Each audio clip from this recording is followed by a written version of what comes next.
Bonjour tout le monde, mon nom est Antoine Meunier. Très heureux de vous retrouver dans ce tout nouveau balado créé par le journal Nord Info ainsi que le journal L'Éveil. En fait, ce balado vient mettre en valeur le sport amateur dans les Laurentides et on a décidé de l'appeler Les Laurentides en action. Et pour ce tout premier épisode, je suis très heureux de recevoir un Olympien et pas juste une fois, mais bien 6 fois Olympien. Et j'ai nommé nul autre que Jessie J. Anderson, snowboarder. Très heureux de te recevoir, Jessie J. Merci d'accepter l'invitation. Merci, Antoine. Écoute, premièrement, ben là, je tiens à mentionner qu'on est à notre deuxième prise. On a eu une légère panne d'électricité. Donc, on va refaire ça de la bonne façon, encore meilleure pour vous. Écoutez, premièrement, je vais faire une courte présentation de Jessie J pour que les gens puissent savoir qui est Jessie J. Anderson pour ceux qui ne le connaissent pas. Mais avant tout, avant que je l'oublie, je vais remercier notre commanditaire pour cet épisode qui est IGA Marché Lamoureux. IGA Extra situé sur le chemin Oka à Saint-Joseph-du-Lac. Donc, un gros merci de supporter notre balado. Premièrement, Jessie J. Anderson a commencé sa carrière il y a déjà de cela plusieurs années. Il est déjà âgé de 46 ans, mais toujours actif. C'est incroyable. Il est encore capable de performer sur la scène internationale. Et en fait, sa carrière olympique a débuté aux Jeux de Nagano en 1998, qui avait eu quelques pépins qu'on va pouvoir raconter davantage dans le balado. Des pépins comme un jeune inexpérimenté que peut avoir aux Olympiques, malheureusement. Terminé 16e. Par la suite, a participé aux Jeux de Salt Lake City en 2002, aux Jeux de Turin en 2006. Et son fait d'armes, son fait saillant de sa carrière, les Jeux de 2010 à Vancouver, j'en parle, j'en ai encore les frissons. Une descente complètement épique dans la brume. C'était spectaculaire pour les téléspectateurs qui regardaient ça en direct de leur confort de leur foyer. Mais j'imagine encore plus quand on était dans la piste comme Jessie J. On va en parler davantage également tantôt. Par la suite, il a décidé de lancer sa propre entreprise de fabrication, en fait, de snowboard, mais également de ski alpin. Donc, c'est deux divisions différentes à partir de matériaux de bois qui viennent du Québec, mais également de l'Europe. Et puis, sa carrière est tout simplement incroyable. On parle de 63 podiums, 28 victoires en carrière, 6 participations aux Jeux olympiques, comme je disais, 4 gros globes de cristal, 2002, 2003, 2004, les petits globes également, 2002, 2006. C'est une carrière remplie de succès. Très heureux de recevoir Jessie J. Encore une fois, merci. Et je résume-tu bien ta carrière ou j'ai-tu oublié un bout? Tu as très bien fait ça. Parfait, c'est super. Écoute, Jessie J, premièrement, on parlait tantôt avant qu'on ait une interruption électrique. On parlait de cette première apparition-là aux Jeux olympiques. Puis je trouve ça important d'en parler parce que c'est les Jeux olympiques cette semaine qui débutent en direct de Pékin en Chine. Et puis, toi, tu peux très bien comprendre les Olympiens qui débutent leur carrière. Parle-nous de cette première expérience-là aux Jeux olympiques. Les premiers Jeux olympiques, c'était sucré-salé, je te dirais. C'était le fun parce que c'était la première fois que le snowboard était aux Jeux. C'était un peu inattendu, l'expérience olympique, mais en même temps, on y allait à 100 000 à l'heure dans le sens qu'on avait hâte de participer et de démontrer notre sport, nos disciplines. Il y avait le halfpipe à ce moment-là, puis le slalom géant 2 manches. Donc, mon meilleur ami, Brett Carpentier, lui, faisait le halfpipe. Il était un des favoris d'ailleurs, puis moi, je faisais le slalom géant. Et, tu sais, les Olympiques de 98, c'était pas la même chose que de nos jours. Il y a eu bien des mauvais coups qui sont faits, puis ça a passé parce que c'était dans ce temps-là, mais de nos jours, avec les médias sociaux, les téléphones intelligents, il n'y a rien qui aurait passé de ce qui s'est produit dans ces années-là. Puis, il y avait une beauté à ça, une naïveté, puis je m'ennuie de ça. Quand on parle de mauvais coups, on parle d'initiation ou juste de mauvais coups entre athlètes ou honnêtement, il ne faut pas en parler. C'est bon. On va garder ça de côté. Ce qui est arrivé à Nagano va rester à Nagano. Reste à Nagano, c'est bon. Disons que ça a fait les journaux, les manchettes à ce moment-là. Puis, honnêtement, j'étais plus un spectateur à tout ça, là. Mais j'ai ri pendant longtemps. C'est des histoires pour mes filles. On va garder ça pour eux alors. Oui, exactement. Mais il y avait l'histoire de Ross Rebliati en faisait partie. À ce moment-là, je trouvais ça un peu moins drôle. J'avais rien nécessairement contre l'usage du THC, mais c'était plus la façon que ça a été fait qui était un peu surréelle. Puis, il faut se rappeler aussi de la journée de la course. Surtout pour moi, c'était difficile à avaler parce qu'à 22 ans, j'entamais mes premiers jeux en confiance à 100%. Je me rappelle d'avoir gagné la première manche, puis les temps étaient très, très serrés. Fait que c'était des centièmes pour comme les top 5. Puis la deuxième manche, les conditions avaient tellement changé. Les nuages étaient arrivés, la brume, le froid, la piste avait gelé. Donc, on est parti d'un beau soleil où est-ce que nos planches roulaient parfaitement dans ça à ce moment-là, à cette époque-là. Puis que c'est devenu presque comme une piste injectée, comme on voit en ski, en descente. Puis les snowboards de fibre de verre qu'on utilisait à l'époque n'étaient pas faits pour ça. C'est là que j'ai allumé à l'équipement, le volet développement. J'ai été avec le plus grand fabricant de snowboard, Burton, pendant 9 ans de temps. Donc, je ne questionnais pas trop l'équipement. Puis j'avais un entraîneur qui me disait toujours, c'est pas l'équipement, c'est toi. Puis, donc, je ne me laissais pas, dans le fond, utiliser ça comme sortie de secours ou je ne me laissais pas blâmer les planches, disons. Puis, de nos jours, je réalise comment, encore plus, à quel point j'étais naïf de ce côté-là. Et c'est ce qui m'a fait partir ma compagnie de ski snowboard maintenant. Là. Oui, c'est ça. Raconte-nous, c'est quand est-ce en fait que cette aventure-là a débuté? En quelle année que tu as décidé, tu as eu la première idée de lancer cette entreprise en question? Bien, l'entreprise, à l'origine, je n'avais pas autant d'intérêt à avoir une entreprise de snowboard. C'était plus pour rendre ça accessible pour les jeunes, puis pour apprendre aussi que je puisse connaître d'où venait la vitesse, puis d'où venaient les problèmes que j'avais eus dans ma carrière. Donc, en 2010, j'ai pris ma retraite après avoir gagné une médaille à Vancouver. Puis, pour la retraite, ben, j'essaie de recycler mes talents que j'avais appris à travers les années et mes intérêts pour amener ça ailleurs. Donc, c'est ça. Il y a pas beaucoup. On est peut-être 2, 3 fabricants de ski snowboard au Québec.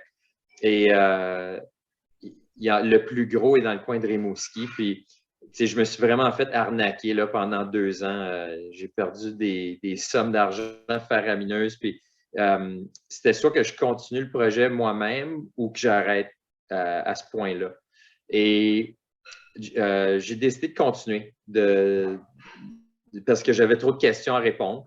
Puis ça a été mes meilleures années depuis. Là. J'ai vraiment appris à propos de presque tous les paramètres qui englobent un ski et un snowboard du côté performance. Donc, comment est-ce qu'un ski peut mieux performer pour tout le monde?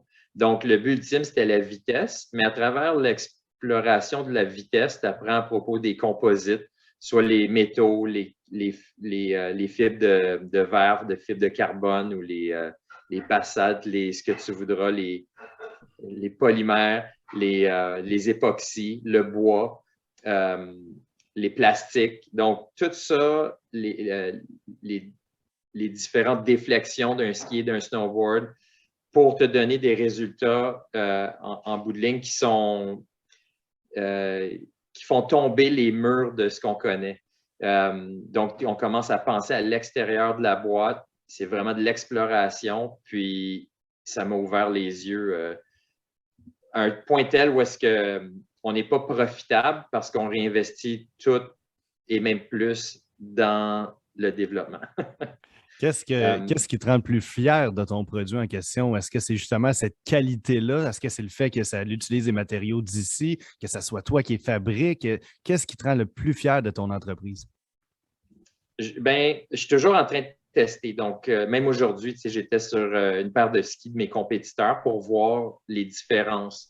Où est-ce qu'eux ont pas fini leur développement, puis où est-ce que nous, on peut continuer et qu'est-ce qu'on a atteint aussi. Mais définitivement, la fierté de l'entreprise, c'est que je ne voulais pas répéter ou faire compétition aux gros fabricants parce qu'il y a quand même des skis exceptionnels, là, des très, très bons skis sur le marché. Mais j'ai toujours voulu faire mieux que ça. Il y a à peu près 20 ans, je m'étais vraiment acharné à tester le plus de skis que je pouvais. Puis, il n'y a pas une paire de skis qui me satisfaisait. Puis, même une des raisons pourquoi j'ai commencé à faire du snowboard, c'est parce que dans les années 80, à la fin des années 80, les skis n'avaient pas de side cut. Il n'y avait pas de rayon de cours, de profilage qui fait un beau virage fermé, mais qui laisse une ligne parfaite dans la neige. De nos jours, on a ça. Mais à l'époque, le snowboard faisait ça. Et quand j'ai embarqué sur un snowboard puis je sentais le carving pur, là, j'étais mordu. Puis, dans le fond, ça a été le reste de ma vie jusqu'à présent. Et quand j'ai commencé à fabriquer les snowboards, le développement que j'avais fait à travers les années, les apprentissages, je savais que je pouvais immédiatement améliorer certains paramètres du ski. Donc, j'ai évolué les skis et les snowboards en parallèle. Les skis ont évolué dans le sens que on voulait un ski qui était quand même agressif, malgré qu'on fait toutes sortes de skis. Là. On fait des skis de rando, des skis de freeride, des skis de carving, des skis de performance. Puis, vu qu'on ne fait pas du gros volume, c'est vraiment des skis sur mesure, des skis de collection et évidemment de performance. On est très limité dans nos capacités. Donc, on a décidé de s'enligner vers les skis les plus performants possibles. Puis, à date, je n'ai pas testé un ski qui est plus performant que le nôtre. Puis, je continue à tester constamment. Wow. Ça quelque chose de spécial, là, quand tu le sais que tu testes ton produit puis tu te dis, j'ai présentement, selon moi, le meilleur dans cette catégorie-là de marché, c'est quelque chose. Oui, exactement. Surtout, tu sais, on est deux, là, ma femme et moi.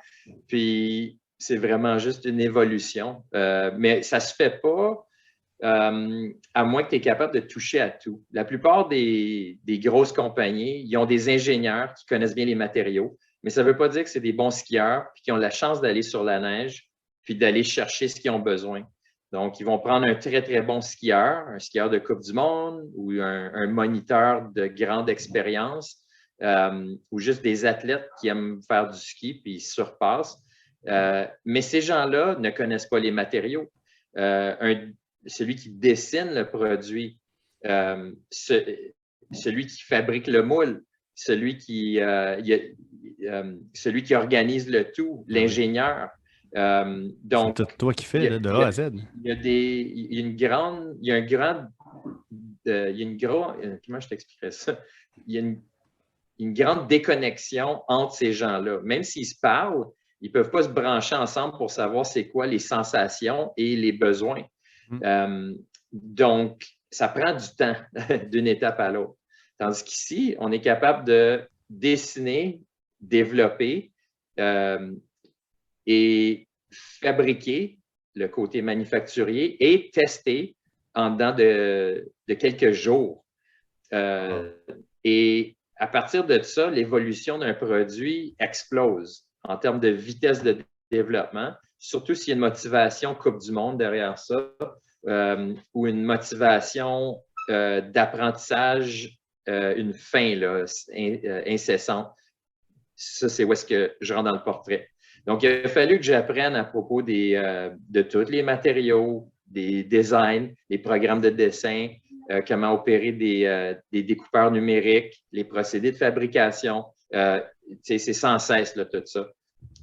C'est très large fabriquer des skis et des snowboards. Ça a dû être toute une expérience d'apprendre ça de A à Z parce que tu n'as pas étudié là-dedans. Là. Il a fallu vraiment que tu apprennes, comme on dit en bon québécois, sur le tas. Tu n'as pas le choix. Là.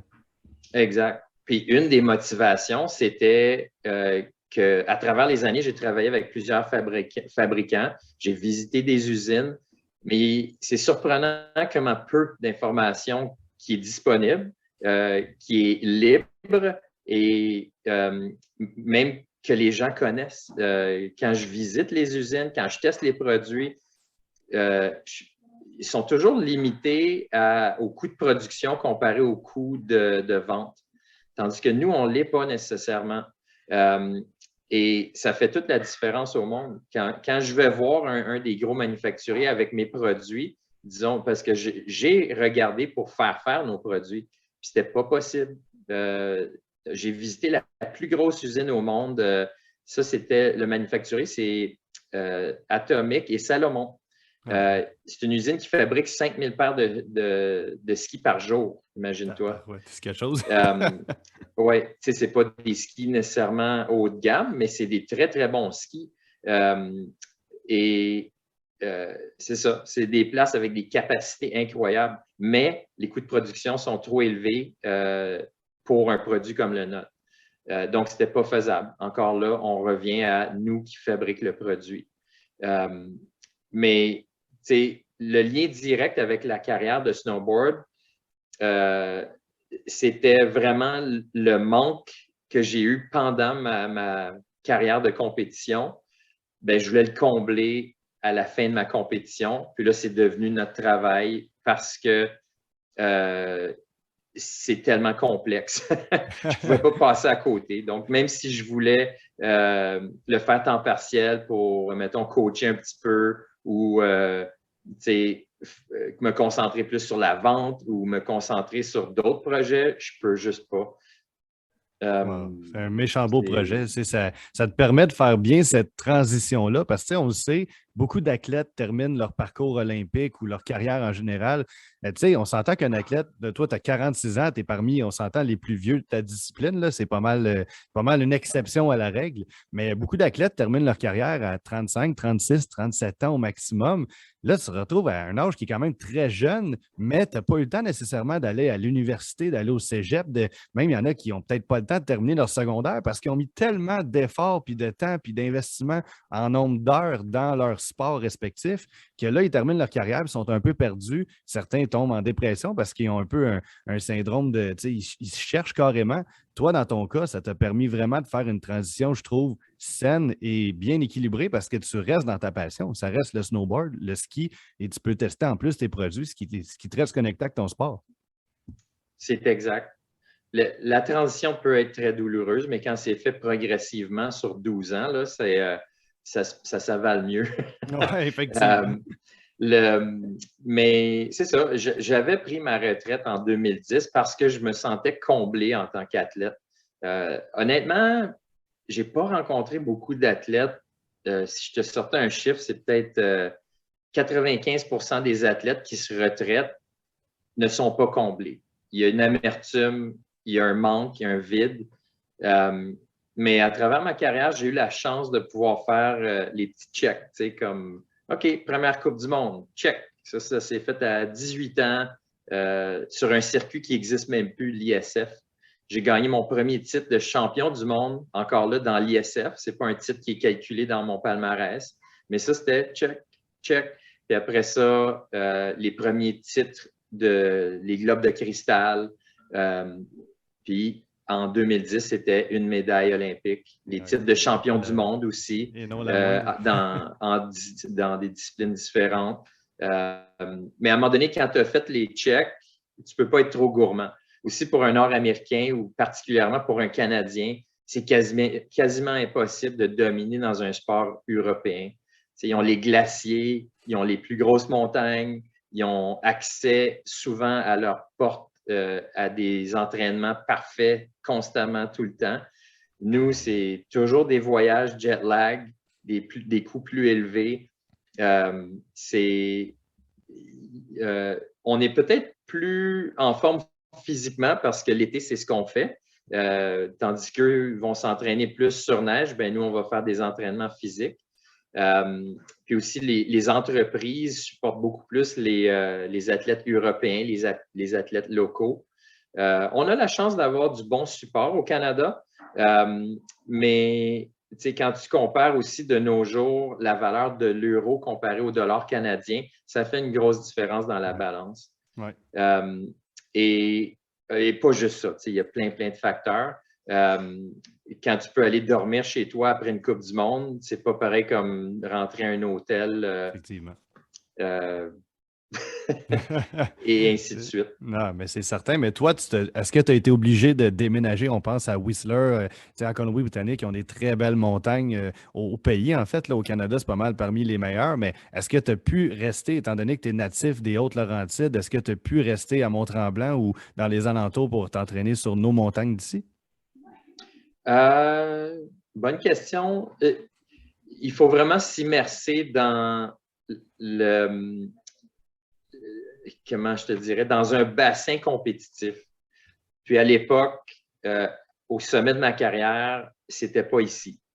C'était en Amérique du Nord, ça se passait plus dans l'Ouest, même l'Ouest américain. Donc, j'ai passé à peu près 7 ans de ma carrière en Californie, dans la région du lac Tahoe. Et dans le fond, ça m'a aidé beaucoup parce que j'ai été immersé dans la culture américaine. J'ai pu comprendre et faire des très, très bons amis, des liens de vie dans ce coin-là. Et ça m'a aidé du côté freestyle parce que c'est tellement freestyle dans l'Ouest américain. Il y a toujours de la neige poudreuse. Tu as des montagnes extraordinaires pour justement faire ça naturellement. C'est homogène. Puis, ça m'a aidé à être plus diverse dans mes disciplines. J'ai fait 10 ans de border cross sur la Coupe du Monde à cause de ça. Et ça, je l'ai toujours apprécié. Même aujourd'hui, mes sports sont tellement variés. Je me rappelle dans les années, début des années 2000, fin des années 90, quand le kiteboarding commençait à prendre l'ampleur, je suis quasiment devenu un pro en kiteboard. J'ai passé 4 ans de mes étés, surtout, à juste faire ça parce qu'on était au pied du Mont Hood, où est-ce qu'il y avait des vents parfaits pour ça. Fait qu'on s'entraînait le matin en snowboard, puis après ça, l'après-midi, on faisait du kite. On faisait du vélo de montagne. Puis depuis, au Québec, on a des sentiers de ski de fond extraordinaires. Fait que je fais beaucoup de ski de fond, de la randonnée de ski aussi. Puis ça, j'en faisais il y a longtemps. Quand j'étais jeune, j'aimais tellement ça, aller en ski de rando, mais l'équipement a tellement évolué que c'est 2 fois plus le fun de nos jours. Je fais du snowboard, je fais du ski alpin. Je n'ai pas de préjugés pour les autres sports. Donc, quand tu as une ouverture d'esprit comme ça, tu peux vraiment exploiter tes talents à fond. Ça te rend un meilleur athlète globalement. Tu développes des talents qu'ordinairement, tu n'aurais pas la chance à cause des voyages, d'être exposé à des endroits de la planète qui sont plus aptes ou propices à certains sports. Puis, ça reste avec toi une vie de temps. Y a-t-il un endroit parmi les endroits que tu as voyagé dans le monde ou que tu as habité? Est-ce qu'il y a un endroit qui est demeuré ton endroit coup de cœur? Ça peut être une montagne sur laquelle tu as performé ou un pays simplement que tu as visité. Y en a-t-il un parmi ceux-là qui reste spécial pour toi? Oui, définitivement. J'ai adoré le Chili pour plusieurs raisons, mais les montagnes et la mer, le mélange des deux. Je te dirais que c'est la même chose dans l'Ouest américain avec toute la région du Mont Hood puis les cascades. C'est quand même relativement proche de l'océan. J'ai passé beaucoup de temps à faire du surf et du kite dans l'océan Pacifique. Et je te dirais que mon coup de cœur, je suis plus quelqu'un des montagnes que de l'océan, même si j'ai adoré l'océan. De nos jours, si j'ai le temps, je veux aller dans l'océan pour faire du paddleboard dans les vagues. Ça, c'est, je te dirais, mon passe-temps numéro 1. Tout ce qu'une planche, en gros, là. Souvent, oui, exactement. Mais je suis un gars de montagne, comme je te dis, même si c'est mon meilleur sport ces temps-ci. Les Dolomites, c'est à peu près les plus belles montagnes de la planète. de ce que j'ai vu. Tu sais, j'ai jamais été au Népal ou au Tibet parce que ça serait assez extraordinaire. Excuse-moi, qu'est-ce que tu as demandé? C'était situé dans quel endroit, les Dolomites? C'est en Italie, les Dolomites. Wow. C'est une extension des Alpes, mais avec des formations rocheuses assez particulières. Tu peux faire un Google des Dolomites, tu vas voir des belles images. Ça doit être effectivement très spectaculaire. Écoute, ça fait rêver juste d'imaginer ça. Puis c'est drôle un peu quand tu en parlais, il y a une question parce que moi, j'ai suivi ta carrière comme, tu sais, j'étais quand même adolescent là, quand tu performais à tes Jeux olympiques au début.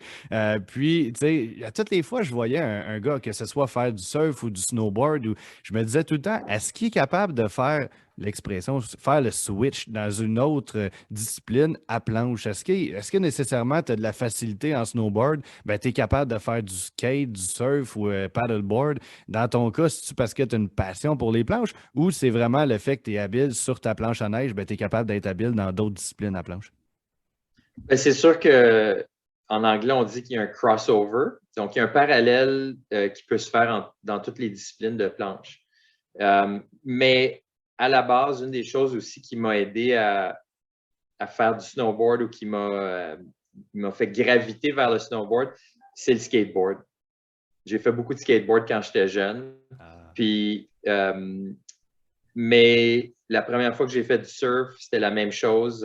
Juste le fait que j'étais capable de bien rider un snowboard, ça m'a aidé en surf. Même chose pour le kite ou un wakeboard. Tous les sports de planche, il y a un lien définitif et un lien qui est qui est triangulaire. Tu sais. Skateboard au surf, skateboard au snowboard et ainsi de suite. En termes de surf, est-ce que tu as réussi excuse l'expression, rider une vague en particulier dans un endroit plus spécial que d'autres? Est-ce que tu as essayé différents bons spots au niveau du surf? Oui, j'ai quand même fait quelques spots. Californie surtout. Le Costa Rica, c'est vraiment mémorable. Il peut y avoir des vagues extraordinaires dans ce coin-là. Je suis un plus grand fan de l'eau chaude. Là. Je te dirais que le Pacifique, même si c'est le fun, c'est dur de mettre un wetsuit mouillé le matin là, dans la brume froide. Mais il y a quand même, une fois que tu es dans l'eau, c'est un autre monde. Donc, il y a des moments à apprécier à travers ça. Puis, ouais, c'est ça. Fan d'eau chaude, Costa Rica. Fan d'eau Je peux chaude. pas me l'enlever, là. Écoute, Ouais. je vais faire un drôle de parallèle, mais là, tu me parlais de brume, puis je vois l'heure qui avance. Il faut qu'on parle de brume. Parlant de brume, on peut parler des Jeux olympiques de Vancouver 2010. Et puis, cette fameuse médaille d'or-là que tu as réussi à obtenir finalement en 2010. Et que dire de mieux? Je me souviens d'avoir entendu les descripteurs à la télévision dire, écoutez, on aurait pu écrire le scénario digne d'un film hollywoodien. Personne n'y aurait cru. Tu n'étais peut-être pas nécessairement le favori à ces Jeux olympiques-là. Je pense qu'on peut dire que dans les Olympiques précédents, tu étais peut-être plus parmi les favoris. Et là, ben, on te voit arriver au sommet de ton art. Tu voulais vraiment remporter cette médaille-là. Et dans une finale complètement épique, dans un côté au niveau du look avec la brume, etc., c'était complètement spectaculaire. Raconte-nous comment tu as vécu cette expérience-là du haut de la montagne jusqu'au fil d'arrivée au bas de la montagne.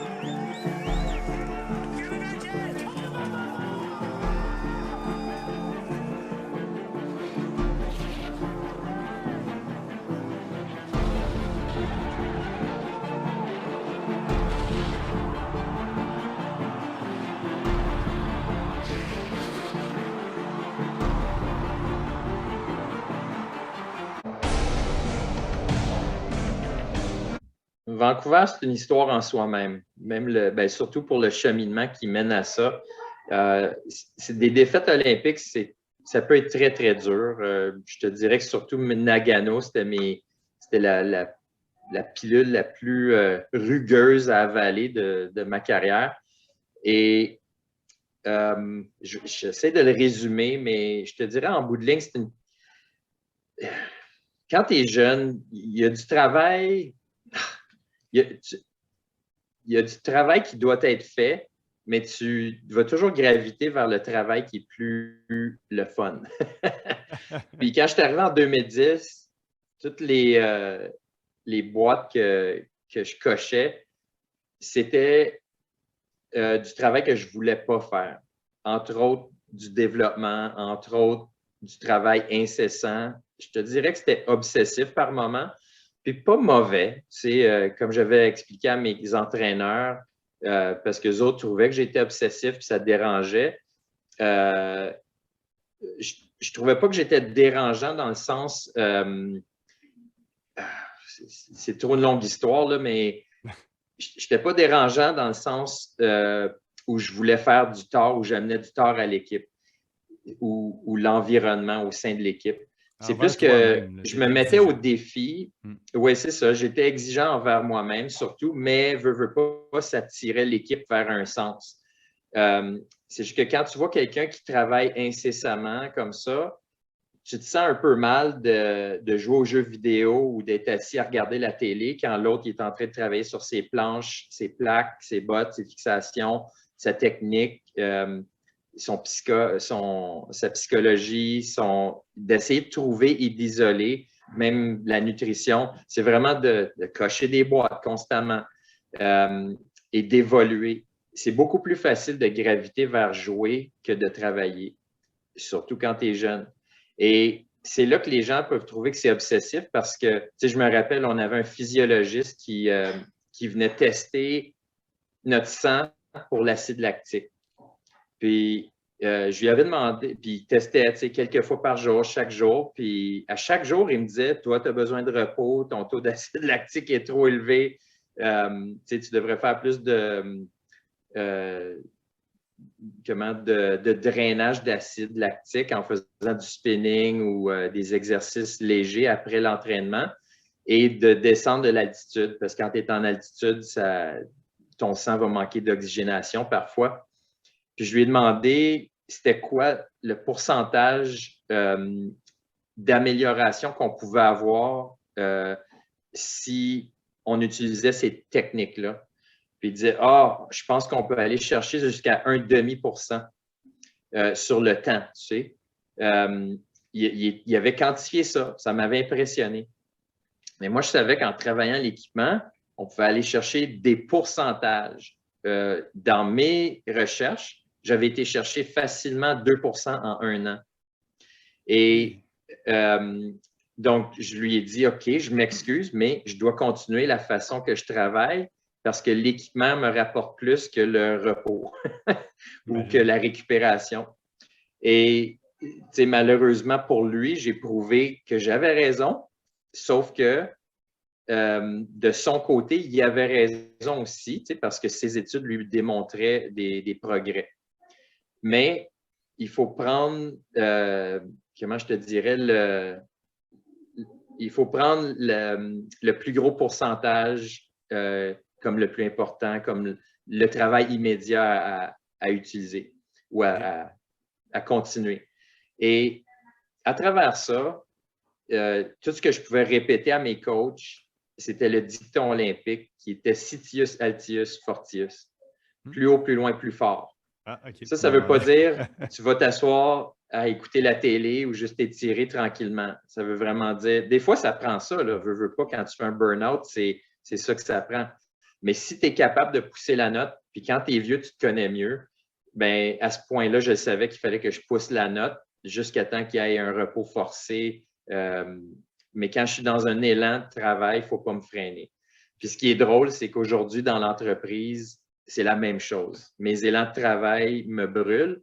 Puis quand il faut que je me repose, souvent ça coordonne avec le printemps et l'été. Je me repose un peu plus à ce moment-là. Je refais mes réserves, puis je repars à l'automne jusqu'au printemps. Mais quand la neige est là, c'est le temps de tester, c'est le temps d'utiliser comment je te dirais, la saison optimale pour accomplir la tâche. Puis c'est ce qui fait que, dans le fond, toi, dans les années qui ont précédé Vancouver, tu étais dans un état d'esprit de constante amélioration, puis de trouver ce qui t'avait peut-être manqué, dans le fond, dans les précédents Olympiques pour appliquer durant ces Jeux olympiques-là. Est-ce que dans le fond, c'est le résultat de tout ce travail-là en question qui a donné ce résultat-là magique? Oui. Carrément. Oui. C'est beaucoup, beaucoup d'heures de travail, là. Fait que Est-ce que tu t'attendais à une performance de la sorte à ce moment-là? Est-ce que tu étais confiant dans ta tête de dire, moi, je vais avoir l'or aujourd'hui, ou tu donnais le meilleur de toi-même, peu importe ce qui arrive, tu n'avais pas d'attente en particulier? Hum, je ne peux pas répondre directement, mais je peux te donner une anecdote. Vas-y. Entre autres, à travers mes comportements obsessifs, on va dire, les coachs m'avaient prescrit un psychologue sportif pour essayer de me calmer. Puis, le psychologue m'avait demandé, tu sais, pourquoi tu agis de cette façon quand tu es un des favoris pour aller au jeu et gagner une médaille? Puis je lui ai dit, c'est exactement ce que tu viens de dire. Quand je vais au jeu, je veux garantir une médaille. Je ne veux pas arriver un des favoris. Puis lui aussi, je lui ai répété le dicton olympique. J'ai dit, si tu n'es pas capable de m'aider, au moins, tasse-toi de mon chemin. Puis il a compris complètement d'où je venais avec tout ça. Il a dit, c'est beau, je vais t'aider. Il a parlé aux entraîneurs, c'est les entraîneurs qui étaient plus, je te dirais, qui essayaient de me freiner au lieu de m'aider. Puis ceux qui voulaient me freiner se sont tassés. Ceux qui m'aidaient m'ont aidé. Fait que c'est ce qui t'a Entre autres, permis. j'avais un entraîneur québécois, Sylvain Jean, de la région de Québec, qui a été extraordinaire pour ça. Je me rappelle, surtout pré-olympique, là, il y avait des journées que je restais en entraînement toute la journée. Je faisais 4 descentes, je rentrais en dedans, je changeais sur 4 planches différentes, avec 4 lacs différentes. Je faisais des changements à chaque planche pendant 2 heures. Je ressortais, je faisais 4 autres descentes. Puis ça prenait une journée au complet tout faire ça. Puis Wow. Sylvain a été là avec moi tout le temps. Il a dit, je vais t'aider avec ta mission. Puis lui, C'est rare qu'on aidé voit un là-dedans. entraîneur faire ça, de supporter un athlète au point que lui, nécessairement, il ne comprenait pas exactement ce qui se passait, mais il voyait que ça m'apaisait d'être capable de continuer mon travail. Puis il voyait des résultats aussi. Comme tu dis, toi, je n'étais peut-être pas le favori sur papier, malgré que j'ai fait 7 podiums en 8 courses cette année-là. Mais dans mon cœur, j'arrivais bien préparé et j'avais une paix d'esprit que j'avais tout fait ce que je pouvais pour atteindre mon but ultime à Vancouver. Tu étais parmi ton meilleur mindset, excusez l'expression, ton meilleur état d'esprit lors de, mettons, de toute ta carrière durant cette course-là. Tu étais vraiment au top de ton état d'esprit que tu pouvais être. Là. Oui.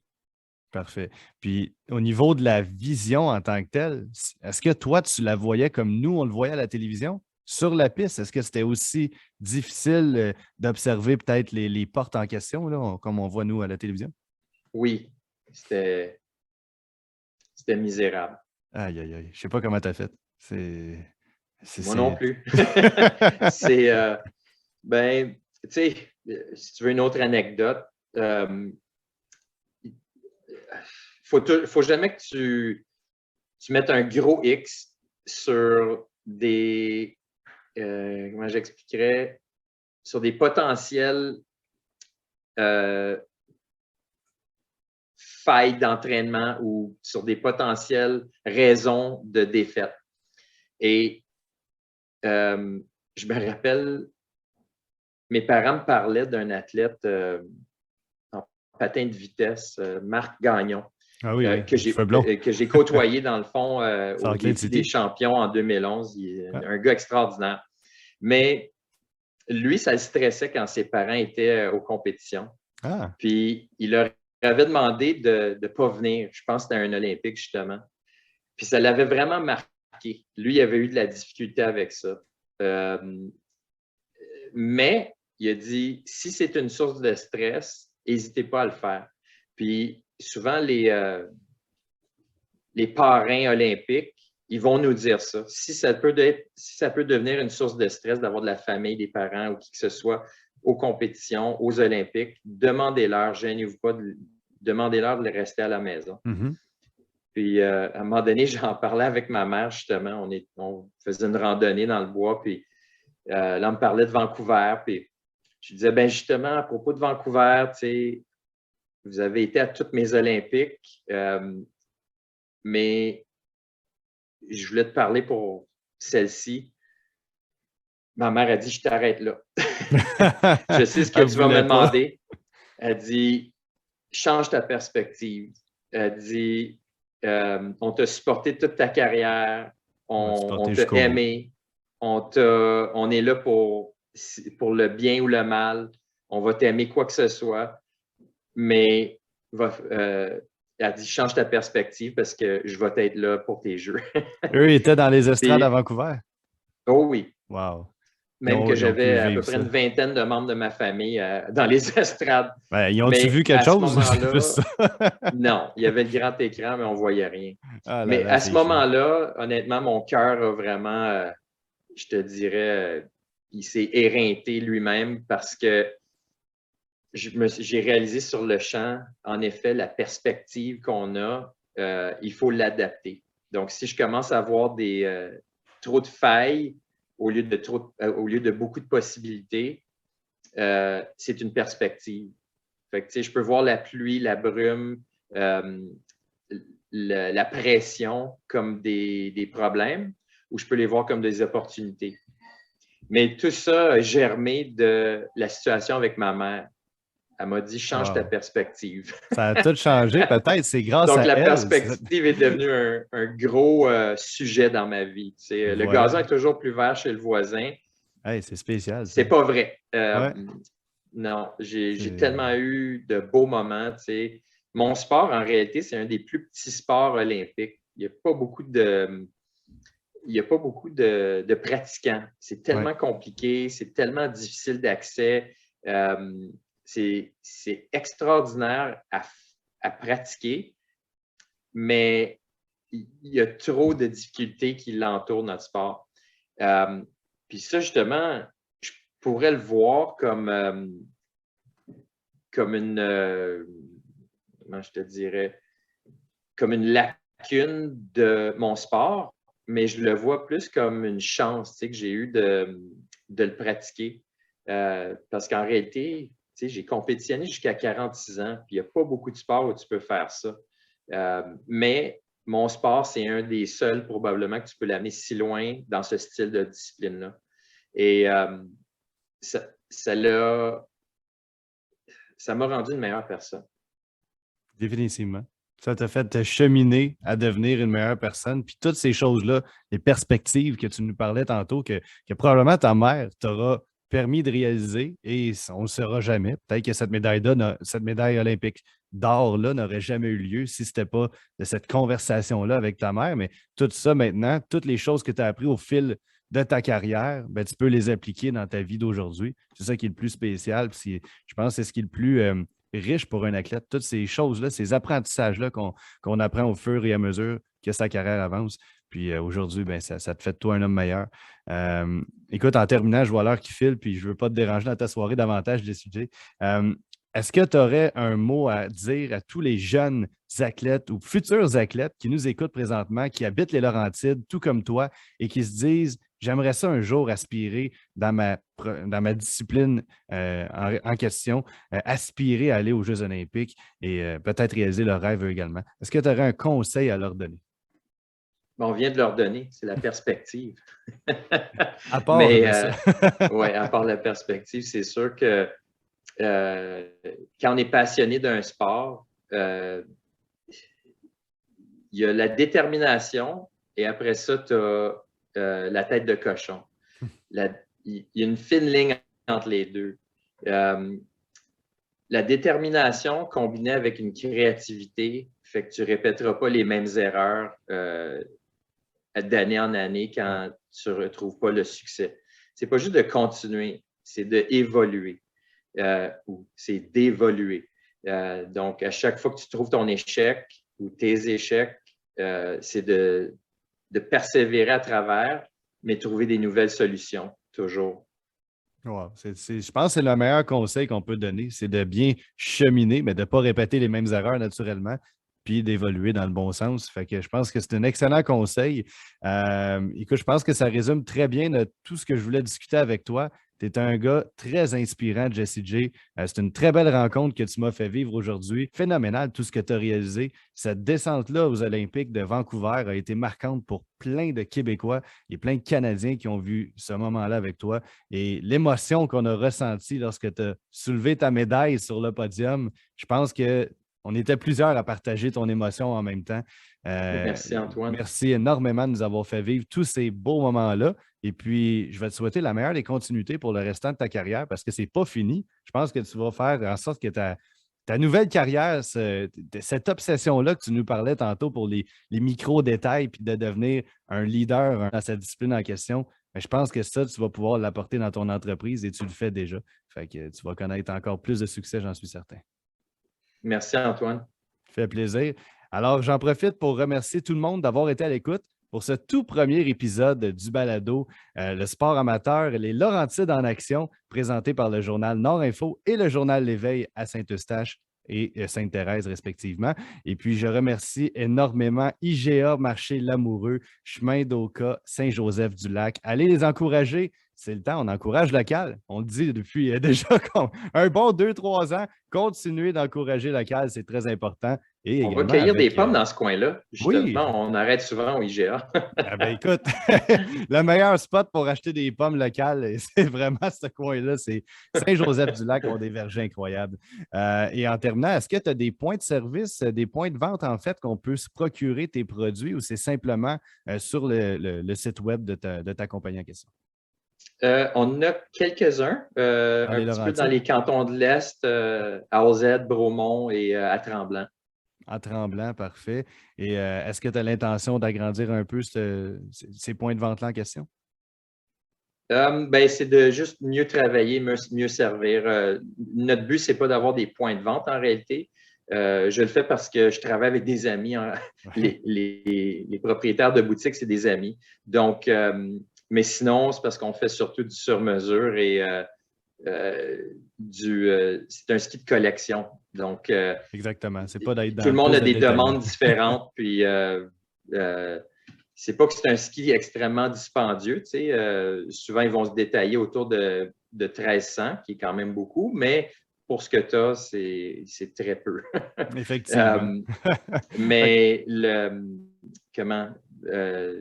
on a des bons détaillants et on cherche de mieux travailler avec ces détaillants. C'est la meilleure philosophie. Je te souhaite la meilleure des continuités dans toute ta belle entreprise. Et salutations également à ta conjointe pour ce beau travail-là que vous faites ensemble. Et j'imagine que tu vas être à l'écoute pour les Jeux olympiques de Pékin. J'imagine que tu vas avoir un œil attentif au snowboard. Manon, on ne l'a pas mentionné, mais c'est définitivement une des plus grandes parts de la compagnie en termes de succès. Elle a fait du travail acharné et elle rehausse l'expérience de ce qu'on fait ici, non seulement pour moi, les clients, mais c'est une des acharnées des borderline obsessives pour le Citius, Altius, Fortius de la compagnie. Vous avez deux mentalités qui fit ensemble, comme on dit. C'est bon, oh, ça. Oui. Alors, ben écoute, je te souhaite une excellente fin de soirée. Puis encore une fois, un gros merci d'avoir été là. Et puis, je remercie tout le monde d'avoir été présent pour ce premier épisode de Sport amateur, les Laurentides en action. Et au plaisir de vous retrouver dans un prochain épisode chaque semaine, tout l'hiver jusqu'au mois d'avril. Alors, un gros merci. Bonne fin de journée.